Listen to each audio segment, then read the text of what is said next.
Read the following excerpt from Seeds of Change, Planting a Path to Peace, a true story of a Kenyan woman named Wangari Maathai.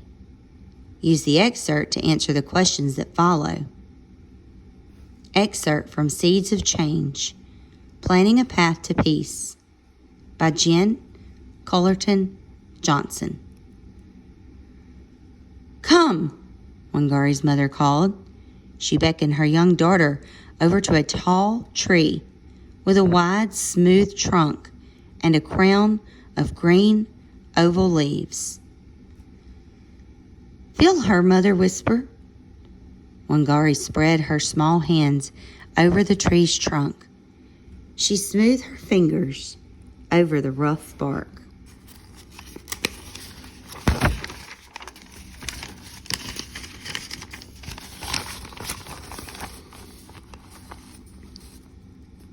"This is the magumo," her mother said.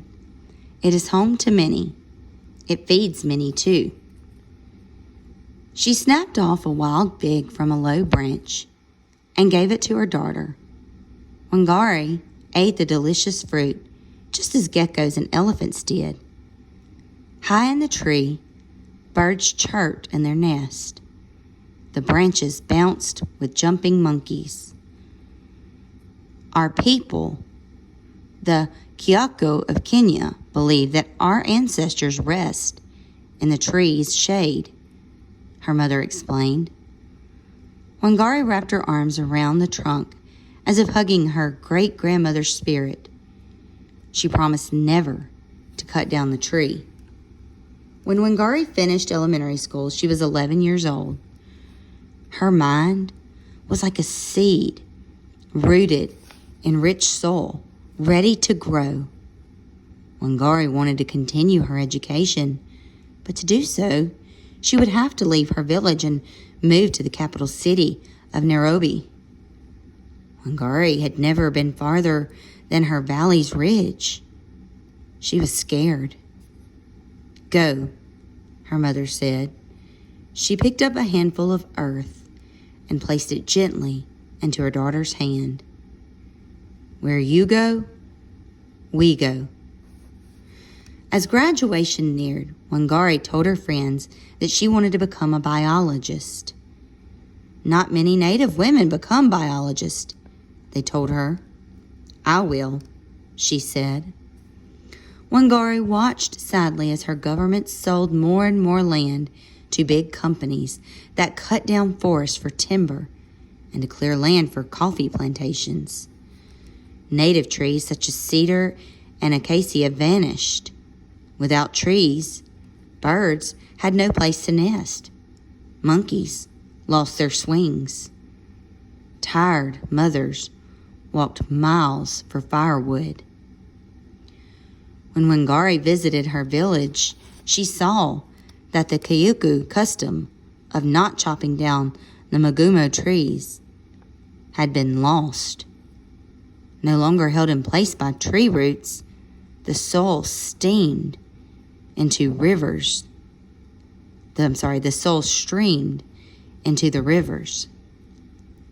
The water that had been used to grow maize, bananas, and sweet potatoes turned to mud and dried up. Many families went hungry. Wangari could not bear to think of the land being destroyed. Now married and the mother of 3 children, she worried about what would happen to the mothers and children who depended on the land. "We must do something," Wangari said. Wangari had an idea, as small as a seed, but as tall as a tree that reaches for the sky. "Harabi, let's work together," she said to her countrywomen, mothers like her. Wangari dug deep into the soil, a seedling by her side. "We must plant trees." Wangari traveled to villages, towns, and cities with saplings and seeds, shovels and hoes. At each place she went, women planted rows of trees that looked like green belts across the land.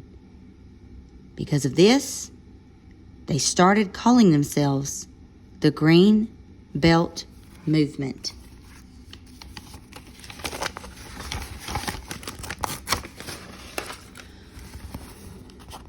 We might not change the big world, but we can change the landscape of the forest, she said. 1 tree turned to 10, 10 to 100, 100 to 1 million, all the way up to 30 million planted trees. Kenya grew green again. Birds nested in trees. Monkeys swung on branches. Rivers filled with clean water. Wild figs grew heavy in magumo branches. Mothers fed their children maize, bananas, and sweet potatoes until they could eat no more. Number 7. What idea is developed in paragraphs 4 through 7? A. Wangari and her mother want to plant more trees. B. Magumo trees are important to people and animals. C. Magumo trees can provide shade to many people. Or D. Wangari and her mother think education is important. Number 8. Read this sentence from paragraph 8 of the article.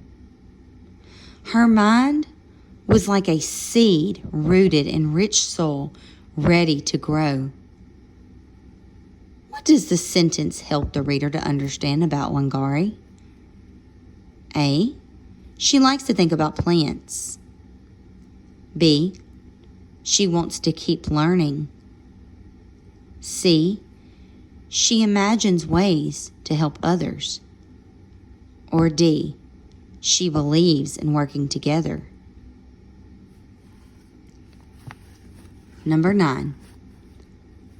Paragraphs 17 and 18 explain what Wangari spread her idea by. Was it A. Sharing it with women around the country? B. Giving it the name Green Belt Movement? C. Watching the land in Kenya turn green again? Or D. Planting trees herself everywhere she went? Number 10. How does the title of the article support a main idea? A. It describes advice Wangari followed. B. It describes how Wangari solved a problem. C. It explains how Wangari felt about trees. D. It explains which values Wangari's village held. Number 11.